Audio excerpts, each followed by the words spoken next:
అదే RTV app వార్తల్ని క్షణాల్లో చదివే అవకాశం ఉంటుంది. ఒక న్యూస్ పేపర్, ఒక టెలివిజన్ ఛానల్ మీ చేతుల్లో ఎప్పుడూ ఉంటాయి.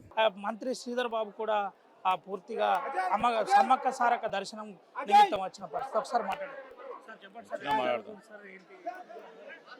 ఈరోజు మా ప్రభుత్వం వచ్చిన తర్వాత మొట్టమొదటిసారి ఈ సమ్మక్క సారక్క జాతర సందర్భంలో మరి భక్తులందరికీ కూడా ఎక్కడ ఇబ్బంది జరగకూడదని అన్ని తీరుల సౌకర్యాలు కల్పించే కార్యక్రమంలో మంత్రివర్గ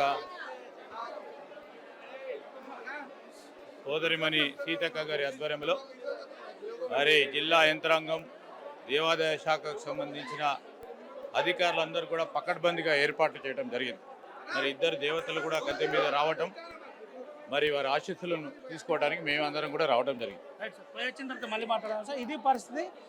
సమ్మక్క సారక్క దర్శనం అనంతరం మళ్ళీ ఆర్టీవీతో నేను మాట్లాడతా. ఇప్పటికే అన్ని సౌకర్యాలు చేశామని మంత్రి శ్రీధర్ బాబు చెబుతున్న పరిస్థితి కనబడుతుంది. ఇటు శ్రీధర్ బాబు తులాభారం కూడా చేసుకుంటున్న ఆర్టీవీ ఎక్స్క్లూజివ్ దృశ్యాలను మీకు చూపెడుతుంది. అయితే ఆర్టీవీతో మంత్రి శ్రీధర్ బాబు మాట్లాడారు. ప్రధానంగా జాతరకు సంబంధించిన విశేషాలు చెబుతూ అన్ని ఏర్పాట్లు చేస్తున్నాం, సోదరి మంత్రి సీతక్క ఆధ్వర్యంలో అన్ని ఏర్పాట్లు చేస్తున్నాం, సీతక్క దగ్గరుండి పర్యవేక్షిస్తుందని చెబుతున్న పరిస్థితి కనబడుతుంది. మరిన్ని వీడియోస్ కోసం ఛానల్ ని సబ్స్క్రైబ్ చేయండి, లేటెస్ట్ అప్డేట్స్ కోసం వాట్సాప్ ఛానల్ ని ఫాలో చేయండి అండ్ లింక్ డిస్క్రిప్షన్ లో ఉంది.